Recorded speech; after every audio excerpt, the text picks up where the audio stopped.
बर्तमान देखु गरीब लोक मान गोटे बहुत बड़ा खुशी खबर आसी जहाँकि माननीय प्रधानमंत्री नरेंद्र मोदी यही नुआ वर्ष में गरीब लोक मान बहुत बड़ा गोटे घोषणा करछंती जहाद्वारा देशर कोटी कोटी गरीब हिताधिकारी उपकृत होगाक जाउछंती जहाँकि सरकार तरफ गरीब लोक मान नुआ वर्ष में उपहार देवाक जाउछंती माननीय प्रधानमंत्री नरेंद्र मोदी। एने आज माननीय प्रधानमंत्री नरेंद्र मोदी बहुत बड़ा गोटे घोषणा करछंती जहाँकि सरकार तरफ गरीब हिताधिकारी नुआ वर्ष में बहुत बड़ा गोटे गिफ्ट दिज्व। तेबे सरकार तरफ गरीब लोक मान कौन नुआ घोषणा करा जहाँकि माननीय प्रधानमंत्री नरेंद्र मोदी आज कौन नुआ घोषणा करछंती आपण जहाँकि ए वीडियो माध्यम पूरा डिटेल जानीपारे जहाँकि आपण को मुझे वीडियो माध्यम नहीं पूरा डिटेल जनइबी से वीडियोटी को शेष पर्यंत देखूँ। ता पूर्व वीडियो को गोटे लाइक कर दिंतु एवं जो मैंने चैनल को नुआ आसवे चैनल को सब्सक्राइब करके पाखर बेल आइकन को क्लिक करके ऑल नोटिफिकेशन ऑन कर दिंतु।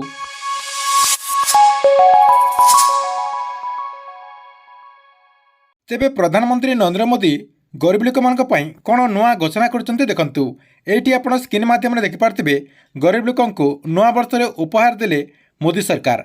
प्रधानमंत्री नरेंद्र मोदी देशर गरीब लोकंकु रहिबा पई 3 कोटी घर देबा पई प्रतिश्रुति देथिले। 2024 लोकसभा निर्वाचन इस्तार रे प्रधानमंत्री आवास योजना अधीन रे आउ 3 कोटी घर निर्माण हेबो बोली प्रतिश्रुति दिया जायतिला। सूचना मुताबिक 3 कोटी रु 2 कोटी घर ग्रामांचल और 1 कोटी घर सहरांचल रे निर्माण हेबो।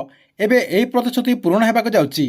एने वर्ष आरंभ हिताधिकारी चिन्हट करने सर्वे आरंभ करा जहाँकि आसंता 3 मास भितर अर्थात मार्च 31 तारीख सुधा आपण जहाँकि आवेदन करेंगे।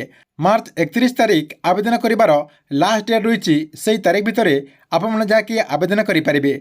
डिसेम्बर 27 तारीख एने समस्त राज्य को चिठी पठा जाइथिला बोली अपडेट रही। तेबे आपण समस्ते भावुथिबे जे ए जो प्रधानमंत्री आवास योजना आवेदन करने कहुच्छी केते तारीख रु एई आवेदन प्रक्रिया आरंभ हेब देखंतु सरकार तरफ ग्रामांचल तो एपर्यंत आवेदन प्रक्रिया आरंभ है नहीं जहाँकि खूब शीघ्र एने सरकार तरफ पदक्षेप नियाजिबो एवं कम दिन भितर जानवाक मिलछि जे जनवरी मासर लास्ट सप्ताह प्रधानमंत्री आवास योजना आवेदन प्रक्रिया आरंभ हो। या सहित जदि सहरांचल कथा आप देखिए सहरांचल बर्तमान आवेदन प्रक्रिया आरंभ हो जाए। जो मैंने सहरांचल एपर्यंत आवेदन करना से जाकि आवेदन कर दिंतु। ता सहित जो मैंने ग्रामांचल रही जो डॉक्यूमेंट रही से डॉक्यूमेंट सब एवं जहाँकि संग्रह करके रखि था आप कम दिन भितर प्रधानमंत्री आवास योजना अधीन आवेदन करके गोटे गोटे प्रधानमंत्री आवास योजना अधीन घर पाइपर बोली माननीय प्रधानमंत्री नरेंद्र मोदी घोषणा करछंती। ठीक अच्छी ये प्रधानमंत्री आवास योजना को नहीं गोटे बहुत बड़ा अपडेट। आपन को वीडियो केमती लगिला कमेंट बॉक्स रे निश्चय गोटे कमेंट करंतु।